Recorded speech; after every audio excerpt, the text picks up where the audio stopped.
አላህ ያያል። አብሽሮ ወንድሜ፣ አላህ ሁሉንም ይመለከታል።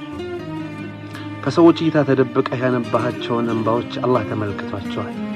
ልፋትህን፣ ጥረትህን፣ ድካምህን አላህ ሁሉንም ቆጥሮልሃል። ምናልባት ለሰዎች ደስተኛ ትመስል ይሆናል፣ ፊትህም ፈገግታ ተሞልቶ ይሆናል። ግና የልብህን ሐዘን አላህ ያውቀዋል። ወማ ተስቁጡ ሚን ወረቀቲን ኢላ ያዕለሙሃ። አላህ እኮ ከእያንዳንዱ ዛፍ ስር የሚወድቀውን ቅጠል ያውቃል። ታዲያ አንተ ውዱ ባሪያው ልብ ላይ የወደቀውን ሐዘን፣ ፍላጎት፣ ምኞት እንዴት አያውቅም ብለህ ታስባለህ? ምናልባት አላህን ብዙ ጥያቄ ጠይቀኸው፣ ብዙ ፍላጎት ኖሮ ወደ እሱ ዙረህ ጠይቀኸው የረሳሃቸው ጉዳዮችን አላህ አልረሳቸውም። ወዳጄ፣ አላህ አልረሳቸውም። ጊዜያቸውን እየጠበቀ ነው። አላህ ይሰጥሃል።